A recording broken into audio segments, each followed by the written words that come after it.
Hello, everyone, and welcome to Healing Connections podcast. This is Emmy Vadnais. Today, we are talking about staying positive in troubling times with Dave Roberts, who is a licensed master social worker, an adjunct professor in the psychology and psychology child life departments at Utica College, and is a retired addiction professional. Dave has contributed to numerous articles on transformation of grief and addiction. He is a parent who experienced the death of a child when his daughter Janine died of cancer at the age of 18. He is a co-author of When the Psychology Professor Met the Minister with Reverend Patty Farino. Welcome, Dave. Thanks for joining us today. Well, thanks, Emmy, for having me back. I enjoyed our conversation so much the first time, and I'm just thankful that you asked me back for a second time. So I'm looking forward to our discussion. There's so much going on these days. There's a lot of challenges people are experiencing. Of course, the pandemic, we're going into the potential second winter of our discontent here. And I think people are kind of holding their breath about what's going to happen. We know that mental health has been greatly affected and really spiked with COVID. And so I was thinking that you would be a great person to talk to with your wealth of wisdom and your background around how we can stay positive in troubling times. Well, the first thing to understand, based on my background, I believe being positive is important. I think it's something that's going to keep us in a good frame of mind, but I also think it's important that we embrace the other emotions that our soul is destined to experience in this lifetime, because I believe in wholeness, and being positive is one part of that. But I think there are some strategies that we can do, some things that we can do to be positive while embracing the entire emotional spectrum that we will experience, because everything we experience has something to teach us. First and foremost, as far as what helps me is, and this is just a basic strategy that I've used, particularly, during, times of challenges, particularly during grief. One of the things is, even during the worst days, I would try to just, in a journal entry or in a, just a bound notebook, keep track of one positive thing that happened per day. And I do that. And after about 30 days, I take a look and I realize that even in the worst days, there were 30 positive things that may have happened. It may have been somebody opening a door for me. It may have been somebody complimenting me on a lecture or an activity or in a presentation.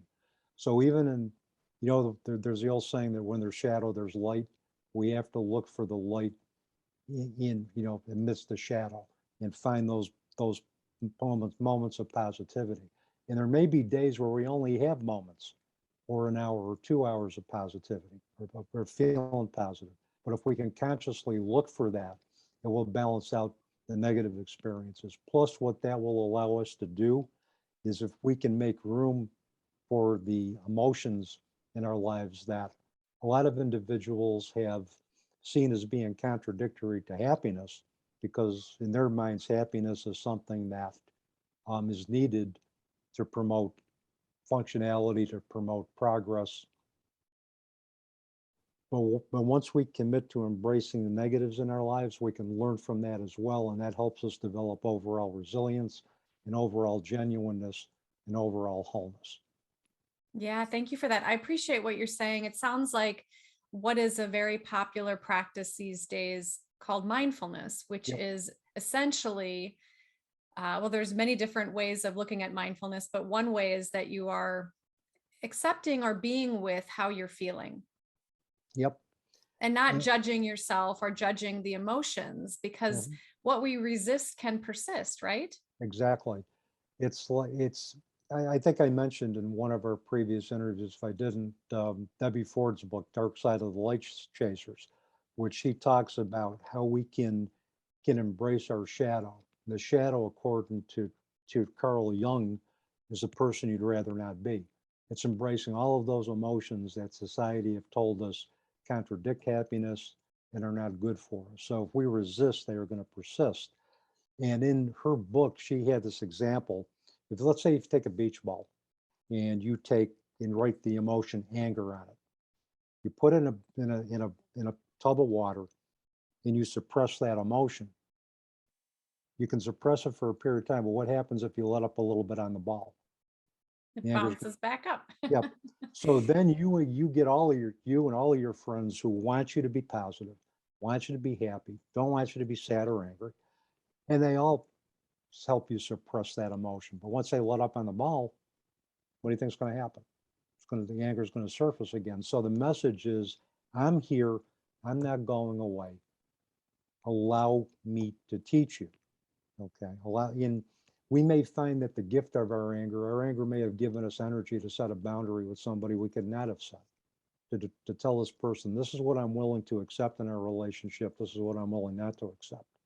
And as long as that anger isn't destructive, there's a gift in that. Sadness. Sadness brings about the most compassionate people that I've ever, the saddest people I know typically are the most compassionate that I know. Now, all of that may not add up to happiness, but boy, it contributes to us embracing happiness as a part of that spectrum. Because if we can accept everything, all parts of who we are freer to enjoy those happy moments and to experience those many moments of joy, which we are destined to experience. Right. A broken heart is an open heart. Exactly. So, how can one stay motivated when they feel like maybe giving up? Well, first of all, is not beating yourself up for wanting to give up. Because there are days where life and the human experience can become so overwhelming, where we've had a variety of different setbacks, where the weight of our grief is just too heavy to bear. So we need to be gentle with ourselves and say, it's okay to have feelings of wanting to give up. I think for me, what helps is again recognizing that those feelings are temporary and that I am also the co-creator of my own reality. So one of the things that I put together is my own personal set of affirmations, which I will read daily. And I can just read you a couple that I look, if you're interested, I can, Please. let me grab these. I'm sure that'd be inspiring for people. I'd love to hear them. Yep. And the thing with affirmations before I begin, there are several good books, and I'm sure you know, Emmy, there are several good books on, you know, affirmations, developing affirmations, examples of affirmations, but I'm a firm believer that they should be used as a guide, that we need to develop affirmations based on our own unique language that's going to motivate us. Because if it becomes empowering where we can say, these are the affirmations that are meaningful to me. This is what's going to help motivate me to get out of those dark spots. Here's one of the things that I look at. And this is something that I took, and this one I took specifically from a song by Rush and written by Neil Peart called "One Little Victory." So I have to give credit where credit is due. So I just wrote down one little victory every day. So you just take a look at the small steps, the small victories, the small accomplishments, because the smaller things lead to the bigger things. Gratitude, always gratitude, no matter what. You know, be grateful for the fact that we are given one more day on this beautiful earth. No one's worth is defined by one category or event. You know, that we're defined by the totality of who we are. Failure or setback in one category doesn't mean that we're failure as a person. Doesn't mean that we're destined to a life of unhappiness or that we should be unhappy. It's one category. It's one event. We can learn from that. Always do your best, whatever your best may be. And I modified this from Don Miguel Ruiz, who wrote the Four Agreements, and where he basically had four specific agreements that we could all live our lives by. And one of them is always do your best.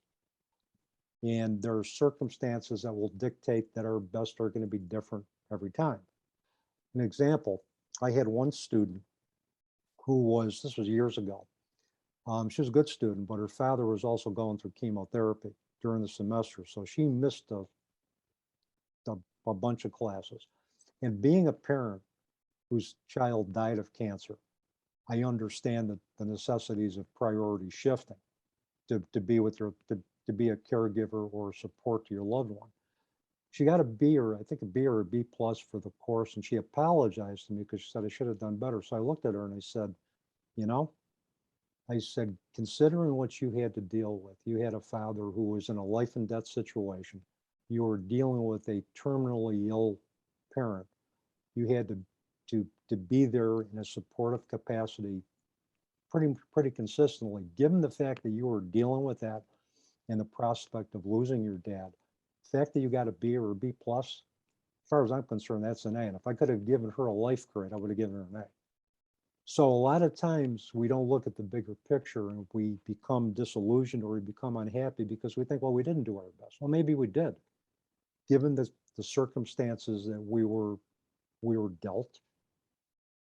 We may have done our best, and we need to be able to be gentle with ourselves enough to understand that difference, and tolerant enough of ourselves to do that. So these are just some of the affirmations that I came up with, and I encourage individuals to come up with their own unique affirmations as opposed to adopting somebody else's, you know. And you can use those affirmations out of a book as a guide, but use your own language, empower yourself. Because we can become disempowered very easily based on circumstances that are out of our control.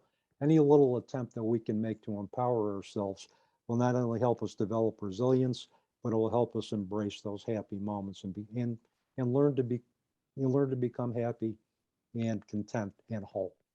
Those are great suggestions. Thanks for sharing those with us. I know I went through, like all of us do in life, we have challenging times.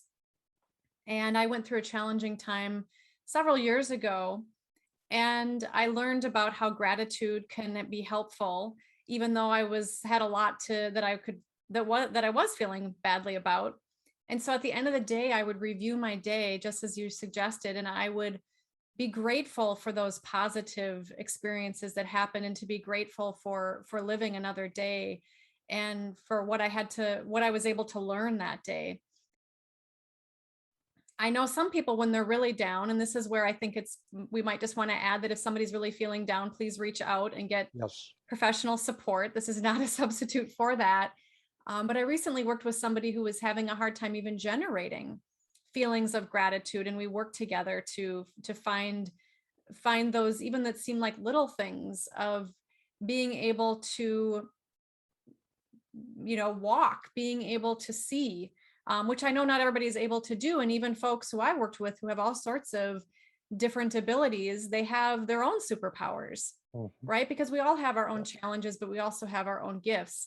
And around that same time in my life, I recognized my thought habits that were happening when I would awake in the morning, that I was dreading the day. And I think that can happen. And of course there are challenges, and I don't want to minimize the challenges people are going through, and that you just have to think happy thoughts and everything will be Right. fine, because that's not realistic at the same time. But we can work with our mindset, our frame of mind. And so I worked with intentions, which is what I believe affirmations are really all about, is that power of intention. And so I have a practice now that when I wake up in the morning, and before I put both feet on the ground, I say, this is going to be a great day. Mhm. And that has made a big difference in my life. Yeah, and I think stating that intention, I mean, we know the power of intention. Stating our intention to the universe is that we state an intention, the universe will meet our needs. It may not be in our time frame, but I kind of figure we're all on Spirit Central Time anyway. And I it's love good. that. Yeah, yeah. There was something that just came into my head one day during a moment of you know where I was just the lucidity, and I just said, yeah, we're all on Spirit Central Time. And Spirit's plan is always better than the one that we have in mind. Although we can't see that at the time. That at times can lead to some unhappiness as well too, and impatience. But again, it's all part of the human experience. We can express that faith, but again, the human experience that we live sometimes has us question or become impatient, but it's all for the good of the soul anyway. Everything that we experience is good for good for our soul's evolution. So, but I think you're right in terms of today's going to be a great day. Like for me, the other thing I think that's also been key, and sometimes it's gets overlooked, is our basic uh, daily, our living habits. What are we putting into our bodies? Are we getting enough exercise? earlier, I don't know if we even talked about this, but in February, early this year, I would weigh 252 pounds. And I basically had abandoned giving up any, embracing a healthy lifestyle. But I think we all have our moment of reckoning because I was unhappy with the way I looked, with the way I was feeling. And I just said, I'm going to do this. I said, I need to engage in a healthy lifestyle living. So I ended up getting the new map, downloading that with my phone, logging my meals, being mindful of what I was eating, putting healthy foods into my system, committed to exercising, bought an elliptical for the house. And I, I basically 4 to 5 times per week, I'm on the elliptical, I'm walking, I'm eating good foods. And that has improved my mood tremendously and my energy. So I think what we put into our body by nature is going to dictate mood, dictate how we feel day per day, day by day. And right now I can say just from those changes, I not only feel feel moments of happiness and feel happy, but I also can have the, I guess, the resilience or the stamina now to deal with, kind of, just negative things that happen to me, with any particular day. So and even if you take a look at children who are diagnosed with ADHD, a lot of times it's because we're eating processed foods. It's a lot of things with diet, with processed sugars, refined, things that you find in like white bread, all the stuff that isn't good for you. So I think diet and exercise plus intention plus reframing our outlook, I think all of that mind, body, thought all works together to help us lead, the life that we want to create. Those are great suggestions. Absolutely. It's the fuel for our body and how we are feeling in our body so that we can have a better set point to even Hmm. handle the mental, emotional, psycho emotional, spiritual, whatever you want to call it, impacts that we are Yep. receiving in life. Can you share how you stayed positive or motivated during maybe a challenging experience in your own life or somebody you helped? Let me, if it's okay, share from the perspective of how certain individuals helped me during the most challenging period of my life, which was the transition of my daughter in March of 2003. And I'm going to give you three specific instances that kind of all mirror the evolution of my own grief and progression during my grief journey. Um, One of the things I've learned is that during times of support, we sometimes lose sight of the fact that there are what I call transient angels that come into our view. It was about 2 weeks after my daughter's transition. I was teaching at Utica College. I had just started teaching at Utica College when she had gone into the final 2 months of her life for transition into eternal existence. And I was sitting in our continuing education office wondering how the heck I was going to get through a 3-hour class 2 weeks after my daughter transitioned. And all of a sudden, a gentleman by the name of Scott Smith, who has since retired, was the chair of the psych department, came in and looked and said, Dave, I just want to let you know how sorry I am about the passing of your daughter. I didn't see him again for another 8 years, but those words got me through that specific moment and helped me get through that challenge of how am I going to get through the first class because of after my daughter's transition. The second that occurred was about 2.5 to 3 years after her transition. I had gotten to the point, Emmy, where I just said, I don't want to be a parent who's lost a child anymore. I want my life back the way it was. It was too painful to continue the existence of a bereaved parent.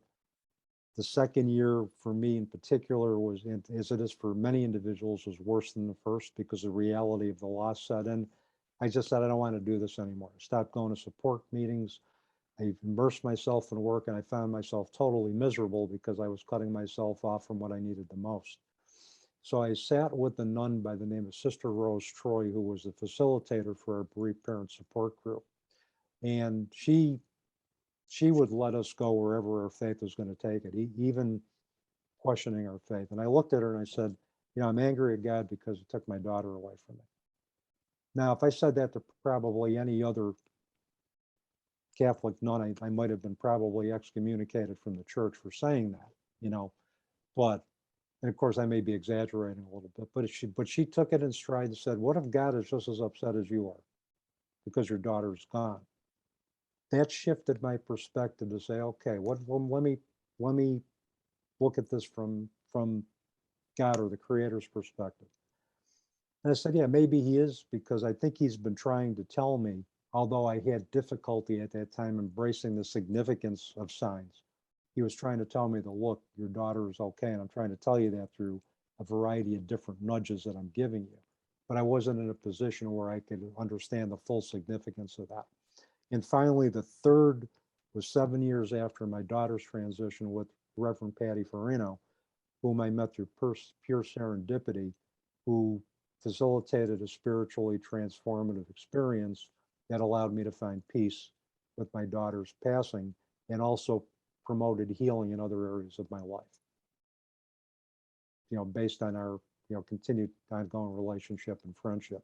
So it's a multi-tiered, multifaceted that mirrors early grief and then later grief. It kind of details my evolution in terms of those individuals who were most important to me during that time. And the universe, provided everybody that I needed at that particular moment, provided those people in my life that were destined to help me through the next phase. It seems like spirituality played a large role in your healing from your grief with your daughter. Mm-hmm. It did. And I had a very ambivalent relationship with spirituality before then. My understanding of spirituality or my application was limited to the 12-step philosophy of AA. And then through my own experiences and with Patty's guidance, I realized that there's much, much more to spirituality than just the 12 steps. And I realized that it's about being connected to something greater than ourselves, and also being aware of how we function in relationship to ourselves, to the universe, on a greater level of awareness.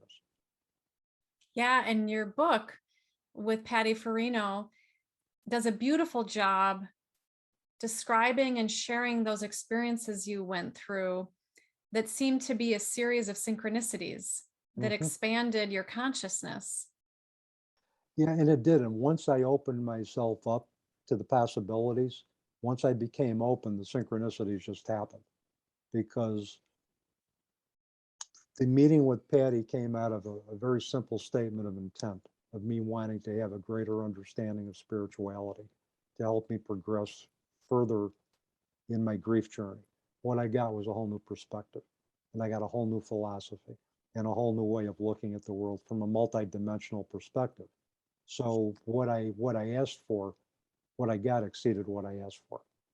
The universe said, yeah, we're going to do this, but we're going to do more now. And once that happened, I became open to anything. And the synchronicities just happened. And the people in my life that were destined to come into my life did, because I just trusted that the universe would put who I needed when I needed it in my path. You And had faith. I had faith. Yeah, I did. And that was something that I had been lacking long before, my daughter transition. That was something that was always up for discussion, up for question, up for debate. How would you suggest, if somebody's interested in expanding their spirituality, they can do that? First is determining what, and we talk about this in our book, is what do you believe? Okay, what spiritual practices are you drawn to? What is it? Would it be like Reiki? Would it be yoga? Would it be chakra balancing? Would it be acupuncture? Would it be specific religious practice? Would it be Buddhism? Would it be, um, Judaism, Islam, whatever, whatever you feel drawn to, do it and develop your own specific spiritual identity based. And you can do this without abandoning your core beliefs. It's always, as we mentioned in the book, it's always in addition to, not instead of. And make a commitment that, yeah, I want to expand my perspective, that I want to be able to get a greater understanding of my role in the universe and the universe's role with me. I want to expand my awareness. I want to expand my reach. I want to expand my understanding of concepts that will help me lead the life that I wish to manifest for myself.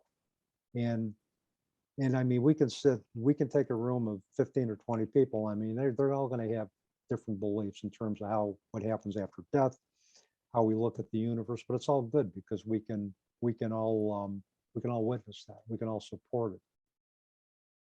And again, there's something that's coming into my head that I think Neil Peart's coming into my head again, where he wrote a song about how we can, the title of it's called "We Are Islands to Each Other." No, it's in a song called Entre Nous, and the line is, "We are islands to each other, building hopeful bridges on the troubled sea."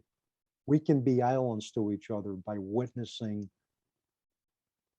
different beliefs, understanding it, respecting it, and taking what works for us. That's how we can be supportive, and we can create this thread of connection, among all people from all walks of life. Hmm. And I got a chill just talking about that. So, Yeah, well said. And even people who might identify as being atheist, over the years, I've recognized find great source yeah, through nature, or maybe their cat or their you dog. like, yeah, like I do with my cat. My cat is a source of, I call her my Zen guru. She just, she calms me when I'm having if I'm having a bad day or if my thoughts are running amok. I just pet her and she calms me right down. So, but yeah, it's just whatever, you know, and there's the percentage, and I think you know this already. We talk about individuals that are spiritual but not religious. Okay. And I think that's a greater percentage of the population now. You can have individuals that are spiritual but not religious, spiritual and religious, and maybe spiritual but not religious. You know, Absolutely. it's so I mean, if you're an atheist, you can still be embrace spirituality. It's just, what do you believe? You may not believe in religious doctrine or a specific dogmatic, system of belief, but certainly spirituality can certainly be as non-dogmatic as it is as possible. We can embrace from so many different perspectives to create our own spiritual identity, and also promote happiness, contentment, and wholeness. So, what does God or spirituality mean to you?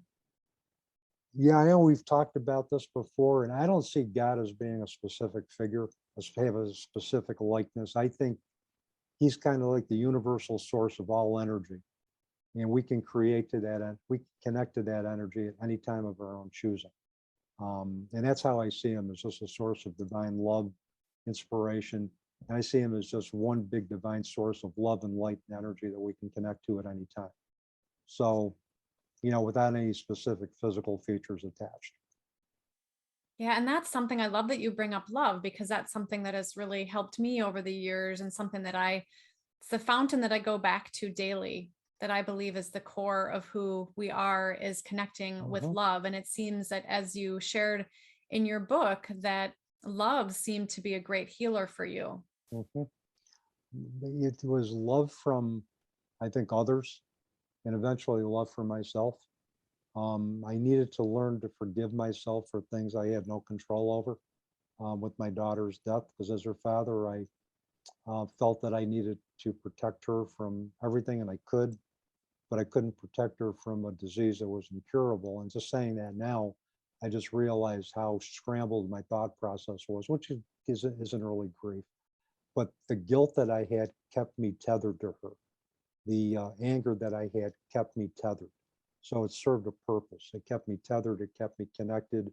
It ensured that I wasn't going to forget her, which you know, sometimes I think that's a fear that we all have, is that we're going to forget those that have crossed. And I think we also worry that we ourselves are going to be forgotten, which is why, you know, you know, but for me, the guilt and anger served as a way for me to connect, to continue to connect for her until I could work through that and reframe it. Then I found other ways of connecting to her, which were, which, and I don't want to say, more healthy because I don't want to attach judgment to it, but I just found a way to connect with her that was in a manner that kind of mirrored where I was in my grief journey. It wasn't about guilt and anger. It was connecting with pure love and light and realizing that I could still have that continued bond and relationship with her without the guilt or anger attached. Because with the accounts I've read of with books in the afterlife, and I'm sure you have as well too, it isn't about anger. It isn't about, they don't hold grudges in terms of the things that were left unsaid or the conflicts that were part of our human experience. It's all about love. It's all about light. And it's just all about forgiveness. Through that process, it sounds like you have been able to develop an ongoing relationship with your daughter. Hmm. I have. And it's by basically kind of understanding what the best parts of her are and incorporating them into me. And a lot of times I tell my students, if you see a lot of young energy surfacing, it's probably my daughter, because my daughter and I are a package deal. And I've incorporated those best qualities of her into me. And that has become now part of my life narrative, which I choose to live the rest of my existence by. And it's really, it's a fun, and I never thought I'd use fun in the context of a journey of grief, but it's been a fun, very invigorating and very empowering way to live. And it has contributed to much happiness in my life. And it's also allowed me to embrace those moments where I haven't been so happy and learn how I can become more resilient as a result of that. Right. And a lot of people describe having challenging experiences as painful, but when they look back on it, they often share that it was perhaps some of the most pivotal times in their life Mhm. where they learned the most and maybe grew the most. And I think, to think everybody's going to have challenges in this, in the physical world. We're all going to have challenges in our human bodies, in the human experience. It's going to happen. Some challenges may be more, more, I don't want to say profound, but some challenges to some individuals may be less or more than others, but they're still challenges. And we're still going to experience those. And it's how we meet those challenges, it's how we transcend those challenges, and how we choose to be transformed by those challenges that are going to determine the quality of our life. Which is why, for me, I don't just see happiness as being part of the emotional spectrum. It's everything. And we need to learn to embrace and be with and be present for everything that life is going to throw us. Is there anything else you would like to share about how people can stay positive, or at least the reason I titled that is just to kind of help people feel like there's hope if they're having a hard time, so they don't give up? Because if you continue on like we're sharing here today, there is more beauty, there is more love to experience. Yes. And I think the one thing is to focus on what is going to give you hope.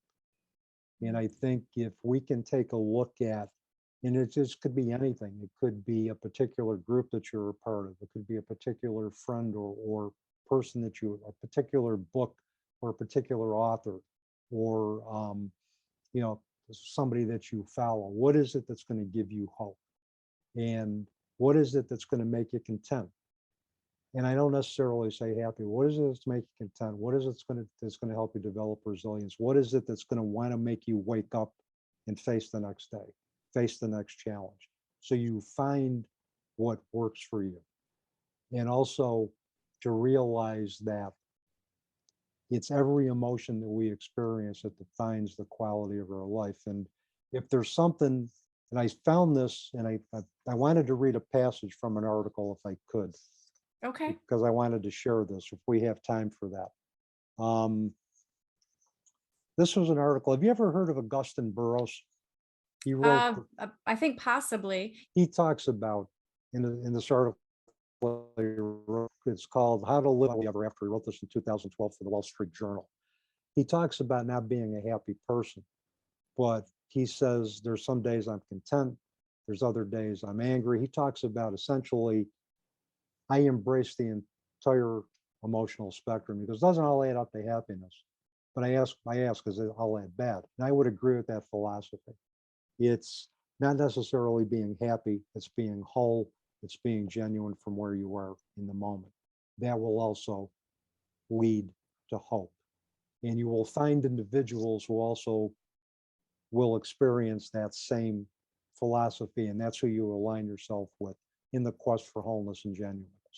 So that's my story, and I'm sticking to it. I mean, Thank you for sharing how we can embrace the whole range of emotions, because that does allow us to experience all aspects of our being versus rejecting various parts of ourselves, so we can accept and love all parts of ourselves and be more gentle with ourselves.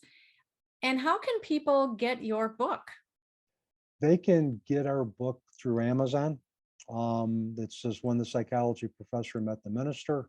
They can also contact Patty and I through our email, which is psychologyprofessorandminister at gmail.com. And they can also go on our website, which is psychologyprofessorandminister.com.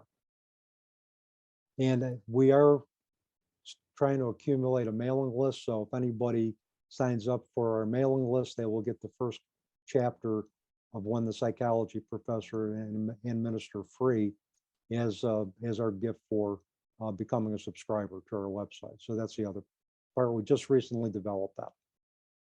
Well, it's a very inspirational book. And thank you so much, Dave, for sharing so much of your wisdom and experience with all of us to help us to feel more hopeful, to love more, to forgive more, and to feel more contentment in life. Thank you, Emmy, and for having me back. I always enjoy our conversations, and I look forward to more in the future. Fantastic. Me too. And thank you, everybody, for listening. Until next time, be well.